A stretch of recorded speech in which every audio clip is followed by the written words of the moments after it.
We're just here to be shitty, and that's it. Yeah.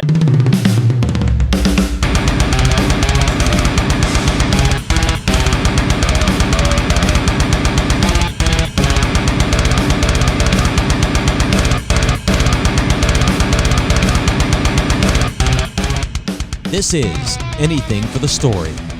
Welcome your hosts, John Dayton and Mila Simon.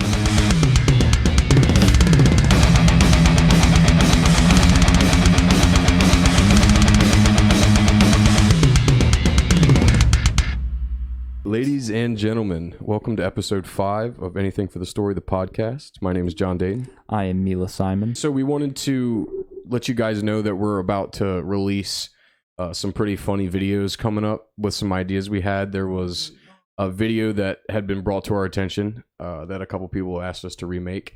Is freestyle disc freestyle frisbees.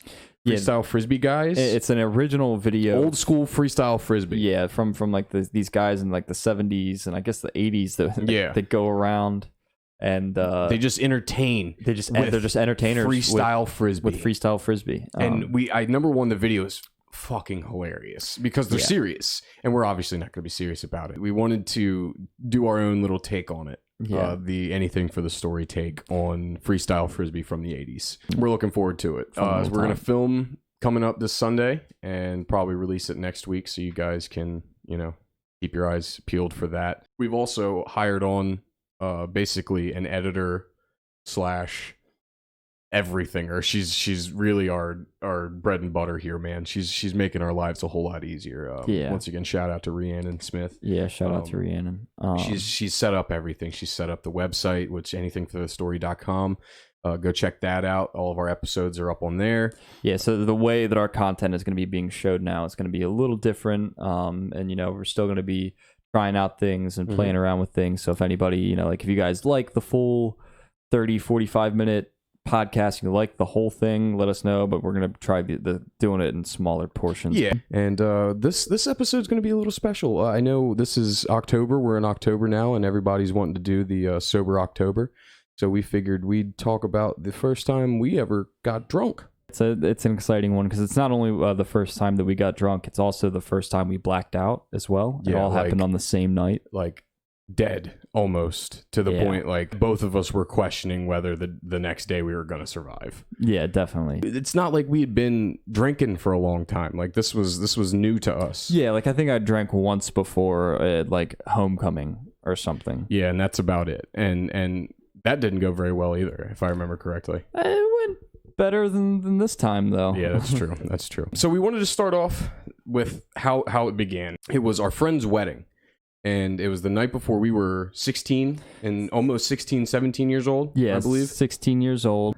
We did not prepare our bodies for this. No. Because we had not eaten, and we found some old leftover food in your fridge that we decided to just heat up real together. Quick and power down. That's right. I reheated mac and cheese. And it was in the plastic containers that once you put mac and cheese in it, it will always be stained the color of mac and cheese. You know what I'm talking about? The Tupperware? Yeah. That shit. Yep. So I remember specifically, I was like, Mila, find us some alcohol. And he was like, I got you, buddy. I got it. I got the alcohol through a friend's sister, because that's how if you didn't hey mister somebody back in the day, like 8 years ago, then you had to get it through someone that had a relative that was of age and would help with the debauchery. What did we have? We had Mad Dog back then. I mean, I don't think we had it that time, but we would, like, what we would drink back then was like Mad Dog, that bum wine, what I mean? Anything that could get bought from like a convenience store usually. Exactly. But this time we actually had hard liquor, and then we had the original Four Locos. That strong shit, the killers, not that weak sauce that they give the kids today.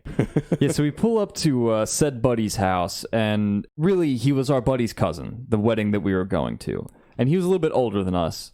I think he was of age to marry at least, at least 18, 19.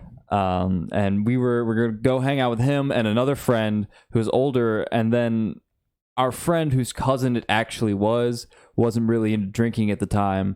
So, which, fair enough. Once again, 16 years old. We shouldn't have been, but fucking fight us. We're fight us, bro. Yeah. But anyway. they ended up kind of bailing out on us. Yeah. So Mila and I, we gave them some alcohol. Yeah, and like I said, the the person who bought us way too much. Yeah, we gave them half of what we had. Yeah. And still had enough we were to like, black you know out. what, do your thing, because they wanted to stay at home and, do their little thing. So Mila and I decided, you know what?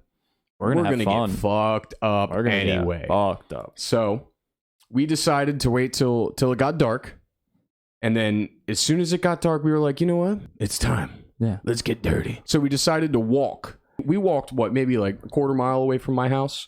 There was one of those electrical boxes that all children sat around as kids. Yes. And we would sit on it and it would just hum underneath those. Bzzz. And it's next to a field.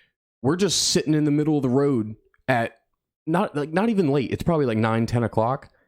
Yeah, you would say? I'd say. Just sitting in the middle of the sticks out in Del Mar, and we're just drinking. We had Four Locos first. We had 2 Four Locos a piece.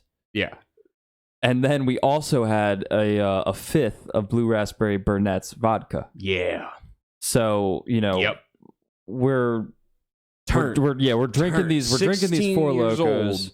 We're calling and texting people, as you do, and it was way worse then because we were new to the game, so we were like, we're just here to be shitty, and that's it. Yeah. I remember that we finished our first 4 Locos, and that's where definitely feeling drunk. We're up in this ditch, just kind of like calling people all over the road. We're taking pictures. There's a few pictures. And go to our Facebook, Anything for the Story of the Podcast on Facebook, and you can see those pictures. We're going to post those this week. Yeah. You'll be able to see There's only, I think, one, actually. I think we have one left from that night. For some reason. Which I'm glad that we have it. It's a great picture. It is. It's a very special picture. So, and then we finish the bottle of Blue Raspberry Burnett's, and I think that I threw up in the middle of the road. Yeah, then we started throwing up. Yeah. But I think that you threw one of the 4 Locos. No, I threw the rest of the bottle of the Blue Raspberry Burnett's. Because I remember there was this much left in it. Yeah, and we went back to get it for Tyler. Yeah, we went back and found it. You guys went back into the woods later on at some point in time. And went back so he could have it.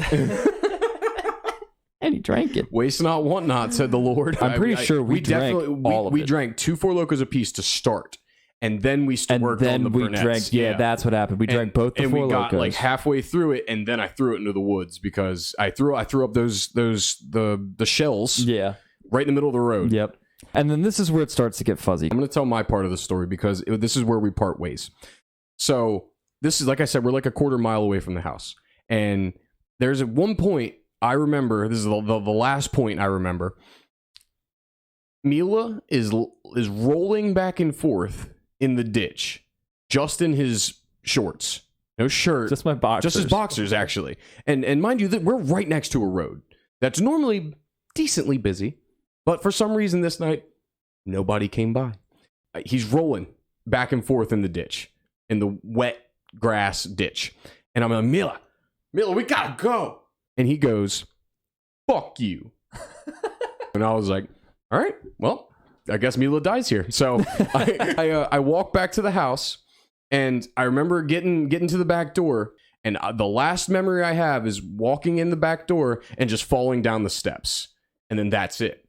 So that's where my part ends. That's where the last of my recollection ends. Yeah. So Mila's part. My recollection ended, and then I woke up, in a ditch in my underwear. My clothes are strewn around me. They're just and everywhere. He's alone. And I'm alone. Well, actually, I thought that you were with me. I thought you were behind me for some reason. When I woke up, I still thought you were there because when I woke up, I literally verbatim said the words. I was like, John, we gotta go. So I wake up, I get my stuff, and I walk in my underwear in daylight. It is. The dawn is breaking. It is 6 a.m. I walk all the way down to John's house. I go to the back door. I can see John laying in the floor of the living room, and the door is locked. I locked the door on my way in, apparently. I'm banging on the door. He's not waking up. No one can hear me. So I'm like, all right, well, what's step number 1? I got to sober up. So I go to the side of his house. I turn on his garden hose and I start drinking hose water. That's the best water there is. And then I'm just throwing it up. And then I get in my truck and I just lay there. And this is summertime. This is heat of summer. So it was hot the whole night. I wake up, I open my eyes, and John's dad's in front of me, and he's like, you okay? And I get out of my truck, and I look at him, and I'm like still, I'm still fucking hammered. I have to be, and I'm just like, John bet me that I couldn't sleep in my truck all night. I won. I just walked past him. I went inside. And, kudos to you for coming up with that. Dude, that's quick. The first thing that came to my mind. Because I would bet you some dumb shit like that. Yeah, that it's completely feasible. Yeah, that I bet you can't sleep in your truck all night.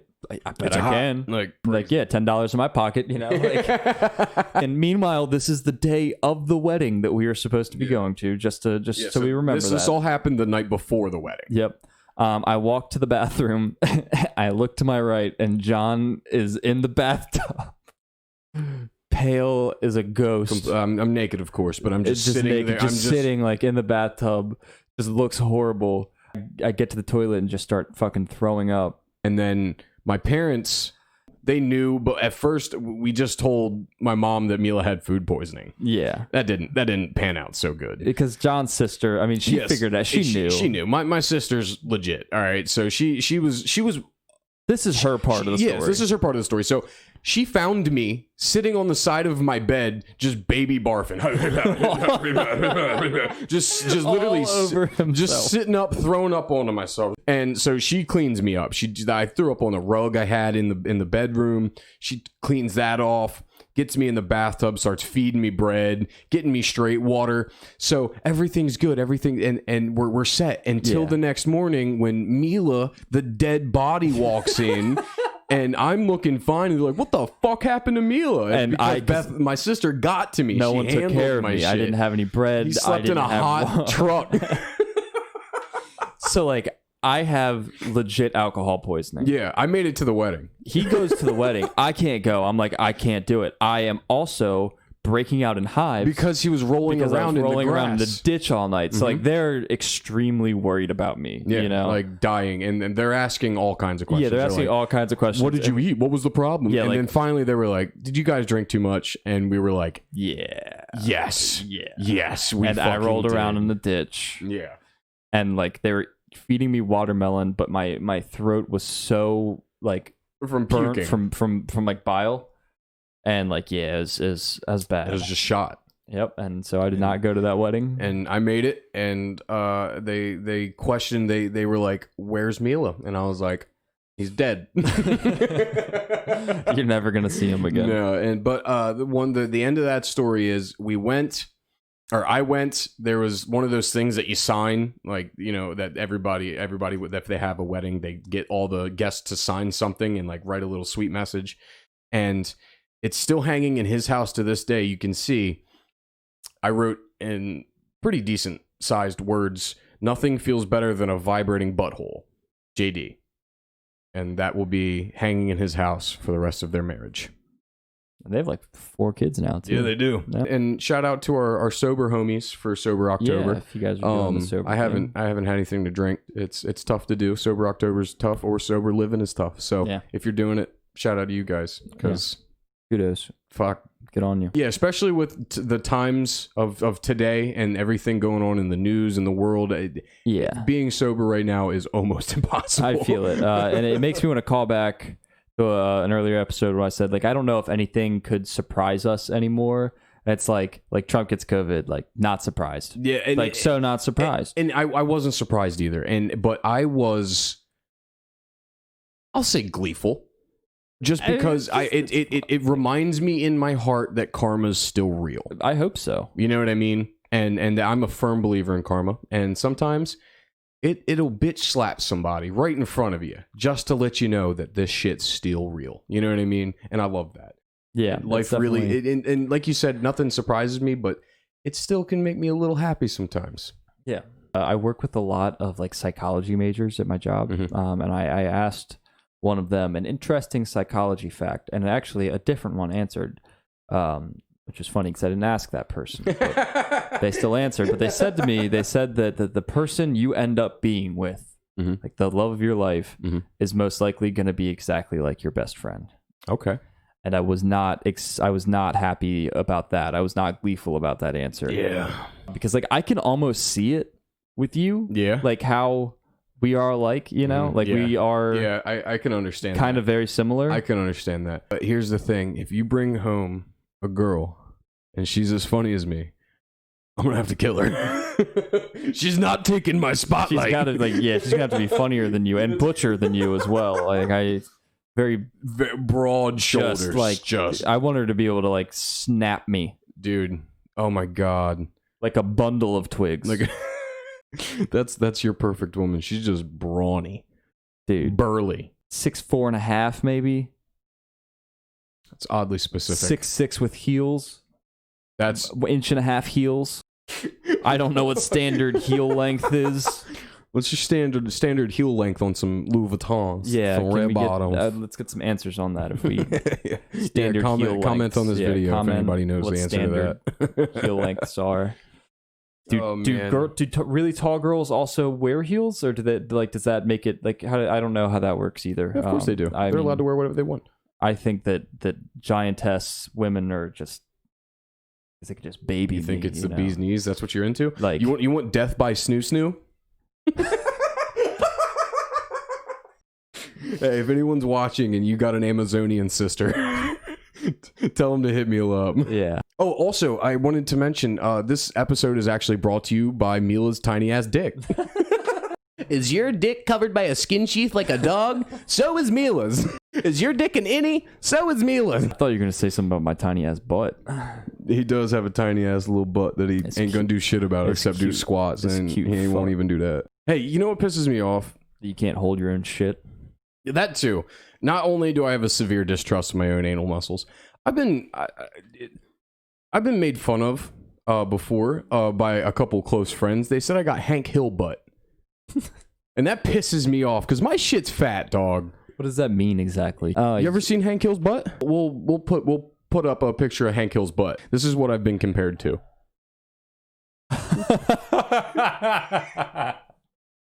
And it pisses me off, bro. I think it's just the shape. It's not, but like you do got poopy butt a little bit, but I mean, that's not exactly like that, but that's funny though. That is funny, and it pisses me off. And shout out to Jaron Dean and O'Shea Gillespie. Oh, because those are the two that said it and have been saying it for a long time. And you know what? It's not my fault, O'Shea. And I'm gonna speak directly to O'Shea Gillespie. It's not my fault. You have a fucking dump truck for a butt, mister. It's ridiculous. One of the first times that we ever had one of the parties at Jerome, Jacob, Jaron's brother, and I were standing outside smoking cigarettes, and Jacob looks through the window, and he looks at O'Shea, and he goes, "Hey, bro, why O'Shea's ass so fat?" Like, I was like, I don't know, like, dude. As a grown man to another grown man, like, you're just impressed by how big his butt is. He poops, dog. He poops. And I poop, too, all right? He does poop a little. My shit's fat. But he's got, like, a Homer Simpson butt, Easy. Know? You're not. What the fuck? That doesn't make me feel any better, either. Homer poops. Homer poops. He's got some I'll take a Homer Simpson ass. He's got some. Fuck you guys. I got Homer Simpson butt. Got some shit in the trunk. Thank you very much. I'm gonna look, dude. I swear to God, you wait like 6 months. I'm gonna have the fattest ass, and that's a John Dayton promise, motherfucker. I don't think he listens to this podcast, but I have a doppelganger that I've been told has like a micro penis by like a good source who has seen it and explained how he presented it. Great Value brand Mila. Yeah. Okay. So how was your week? You know, I'm doing a new job now, and yep. See, luckily enough for you, this is a place you've already worked at. Yeah. So like my thing was always starting at new jobs. It was always the weirdest thing is feeling out the people. You know what I mean? Yeah. And I've had a bunch of jobs, so I've always had to feel out so many different people because I've always worked at larger companies. So there's like a lot of people I would interact with. And you always find the ones that you can, like, you're like, I'm gonna fuck with this guy. And then there's always one you're like, that guy crosses me wrong and I'm gonna fucking kill him. Yeah, no, absolutely. I definitely have those people. You know, it's like generally I can't, you know, unless they're like an established employee, I can't really, and I'm the manager. So like, I can't really like lean on other people because they all fucking lean on me. Yeah. And they're just sometimes, you know, they're just complainers, you know, and it happens. That's the worst. And so I try and keep things fun and, you know, comedic. Yeah. And that's the thing. And you know, as people know us as comics and, you know, we have regular jobs, there's always an expectation like, all right, at least he's going to bring some kind of comic relief to the situation. You know what I mean? Which is always good because I know I at least am going to get away with some shit. Yeah, I definitely get away with saying stuff that I probably normally like. Like, yeah, he's just fucking around. Like, yeah, he's not being serious. Or is he? Or am I? They'll never fucking know. Is he? They'll never know. Hear you for a second. I was gonna. So, how do you feel about the about all the movie theaters? I truly don't give a fuck. Yeah, and here's why. Unless you bought the pass for like Regal Cinemas and we're going regularly, then you're spending 14, 15 upward. If you're $30, if you're going with a person and you're not some fucking weirdo that goes to the movie theaters by themselves, which I would occasionally. Yeah. Well, to watch a movie in peace. Either way, you're spending $30 a trip, and I almost every single time. That's your bulge? Yeah. You'd go in, and I would go in every single time, and I'd fall asleep. Like, towards the end of watching movies in the movie, like there was a point in time when like I could go to the movies and sit through a whole one. Like unless it was a Marvel movie that we went and saw. But besides that, still sometimes. How many times did I fall asleep when we went and saw movies? Both of us. Like I'd fall asleep right next to you. I remember there was one movie we went and saw was a Star Trek. It was Star Trek, and I remember waking up at the end of the movie, and I told Mila, I was like, "Hey, the last thing I remember seeing was a guy standing in a ring of fire." I was like, "That's the very beginning." Of the movie. I mean, dude, we've both fallen asleep during multiple. Put your feet up on someone's skull. Yeah, during multiple Broadway musicals. That's true too. Multiple Broadway musicals, and it's just because my brain needs, dude. Like, well, it's because I think that like we're usually like so tired from the nighttime. Like, that's true. We just like we're so excited. Like that's how I was. Like I'd be so excited that like I wouldn't sleep the night before, and then like I wouldn't sleep on the ride up because I was still excited, and I'd get there and I'd fucking just fall crash. asleep right there. Yeah, I get that. But I mean, as far as the movie theaters closing, I think I predicted this at least to somebody a while back. Like I was like, all the movie theaters are going to close. It's a thing of the past. Everything like if we want to buy a movie now, it's just going to be like you pay $30 over. And not even that. You have a subscription. You know what I mean? Or do some type of subscription. And I get to sit in my fucking house and not pay $30 for a box of popcorn and get this much popcorn, and they're only going to soak the top with butter. Let's say like they release a movie, you know, like a Marvel movie, and they say you pay $50 to $100 for it right now, and like you, me, Savannah, you know, Natalie, like a whole bunch of people pitch in, you know, throw like $20 each in, get the movie, rent it, and get some stuff, and it's like that's basically what we would pay anyway. Yeah, you know, and just and we'd all be and we would pause it, you know. And shit. And like I guess that's the thing. It's everything's subscription based now, and like you get like Disney Plus, you get like Amazon, you can get a Marvel package. So like whenever Marvel decides to release a movie, you get it as soon as they release it if you have the subscription. Yeah, I mean, I think the hardest part about with that stuff would be pirating though, like as people, you know, like how do you stop people from, you know, taking that content? And I mean, everything's online. People can screen record anything. You know what I mean? Yeah. So they could. I mean, I guarantee screen record if they have the subscription and then sell it. Hey, have you seen the like? It's something VPN or something like that. You can change where your browser is. Yeah, like it can show up in different countries. That's so fucking cool to me. And I know I'm probably behind on that, but I'd seen a couple things about it, but I saw one yesterday that like it's in, they have like 66 locations in every country.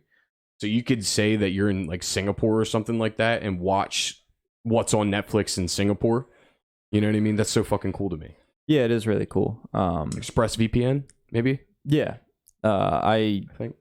I mean, I don't really know why we'd need it. It's just like if you're in Canada, you can't see US Netflix. US Netflix. So I mean, that's the same thing. And we do have some great ass shit. Yeah, you know, over here in the US. I mean, I definitely would rather be living in Canada. I mean, yeah. Besides the cold, I'm okay with the cold. But I mean, you know what, dude? I think I'd take it. Yeah, I'd definitely down to move to cross the Atlantic Ocean. You know what I mean? I think England would be fine for us. I'd like to open up the comedy scene in England. You know what I mean? You probably already have a crazy comedy scene, dude. Yeah, that's what I'm saying. But I'd like to open myself up in it. You know what I mean? Yeah. I don't know what the comedy scene is in England whatsoever. But once again, with COVID being around, You know? Yeah, we got. It's gonna be time before there's so much. And that's another on. thing I wanted to talk about. We should be having open mics start coming back up, but that's the thing is like I want everyone to feel safe. You know what I mean? I don't want there to be at any point where someone's like, I just feel like this is uncomfortable, and then we have to shut the fuck down. You know what I mean? And that's why I just want to be. I want to be safe when it comes to doing comedy again. Yeah, absolutely. Because I mean, stand up is such a big part of both of our lives. It's just like it's like taking one of our legs from us. You know what I mean? Yeah, we're trying to fucking grow that fucker back. It's hard when it's not a crazy big venue, you know, because even though it is 75% capacity, you know, it's like if you're at a table, you don't have to have a mask on, and it's like, in all actuality, is that really a preventative measure? Is any of it really safe? I don't know. I'm not a fucking scientist. Yeah, that's the thing. I'm not educated because I'm ignorant. I do find this interesting. I find it extremely perplexing and terrifying at the same time, but I don't know enough about it because there's so much information that could be true and could be complete bullshit. You know what I mean? But I mean, it is airborne, so it is airborne. Yeah, so I mean that's true too. Yeah, we'd have to wipe. Agree. You know, like we'd have to wipe the microphone down every single time. I know. If we're comics, we got to mask up. You know what I mean? But that's the thing. I don't know. Mask up off the stage or mask off on the stage. You know what I mean? That's you'd be able to. I guess you're far enough away. Yeah, you'd be able to do mask off on the stage. And shout out to Big Time in Comedy. Also, once again, our brothers in comedy, our big brothers in comedy. We're trying to get. That's who I work for. It's who we do most of our shows through. All of our shows through. That's who owns the equipment that I set up the shows with. And we're trying to get a show at Lefty's here soon. Shout out to them for, being good people, good humans. But we're trying to get this comedy thing going again. And unfortunately right now it's just really unsure times. Very, very untraveled seas that we're going through. So we're all trying to figure it all out as quick as possible. As everything's opening back up, we're trying to, I'd like to start doing some outdoor comedy, but here we are. Getting into wintertime. Yeah, it's kind of past that I definitely don't want to do comedy in the fucking cold. Yeah, I think it's just gonna have to be like, we're doing this we're probably gonna be doing this until it warms up again next year. Which it is what it is. I mean, it is what it is. We just got to be safe. We're able to get our content out, like I said. Now with having somebody else on our team, helping us out makes things a whole lot easier. So still gonna do what we love. Exactly, being funny. Yeah, and then another idea I had. I just wanted to mention it is I want to do some car videos because I'm pretty into the car scene. My vehicle is another part of my body, Volkswagen GTI. I'm also going to be doing some comedy based car videos. I'm going to take it to my buddy Rishi at Developed Auto, and that's a shout out to Developed Auto. Works pretty specifically with Volkswagens and BMWs and stuff like that, but he's the man when it comes to that, so shout out to them. But we're gonna do some comedy videos when it comes to that too, see if we can get some more content out. But so yeah,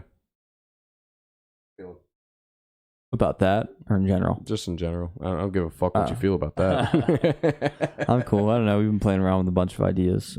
So and like I said, if you guys have any ideas also and any stories you want us to talk about, anything you want to tell, you can go onto the Facebook, comment under a video, comment, tag us in a post. Yeah. Go to our website, anythingforthestory.com, and there's actually a part on the website where you can enter a story or give us a suggestion, and we'd love that. We love to hear from you guys. The only reason we fucking do this is because you guys pay attention. So our last video, episode 4 with Tyler Dark, which shout out to Tyler Dark for coming on. He was one of the best comics that I've had the pleasure of working with. And number one, he was the first guest on Anything for the Story of the podcast, and he fucking knocked it out of the park. I don't know if you checked, but on Facebook, that video has over 2,000. Does it? 2,000 views. Oh shit. Yeah. I did not know that. Yeah, that's crazy. I checked like a week ago, or not a week ago. I checked like 3 days ago, and it was at 1.8 thousand. Hell yeah, like 1,800. That's so dope. I didn't know that. So yeah, there's a lot of people out there that like what we're doing, which is pretty fucking cool. Yeah, and thank you guys. The more you like that, the more we can bring on more guests, and we're gonna try to keep it virtual instead of we have an extra mic for somebody, but you know, with the times right now, we're going to try and keep it virtual. Yeah, I guess people liked that virtual thing then. I mean, I thought it came out pretty good. Yeah, it with did. him kind of next to me here. Yeah, so it looked kind of like we're Like all sitting next sitting to with each each other. other. And it turned out really well. So I think that's what we're going to do. We have a few guests on the list. Our next guest is actually going to be Brandon Hudson. Yeah. The MMA fighter out of Salisbury, Maryland, Yep. who runs SBY MMA Yeah. at Pure Fitness. At Pure Fitness. So he's our dude. He's the sound engineer. We have his brother, Gus Hudson. That's Brandon's brother. So Yeah. that's our next guest, and we might even do a little bit of training with him before. Oh, really? Yeah, I talked to him about that and said we might do a little bit of jujitsu. Remember to remind me to take my fiber so that I don't diarrhea. I know it's been a while since I've rolled. Yeah. And you know, I'm willing to get down. But if there's anything you guys have any ideas or any suggestions, just, you know, comment on the We'll pretty video much or do anything. yeah, anything for the story. You know, besides, So- I mean, Don't pretty much besides us. anything. Yeah, Yeah. there's pretty much anything. Yeah. So this has been episode 5 of Anything for the Story, the podcast. I'm John Dayton, I'm Mila Simon. and we're fucking out. Yeah.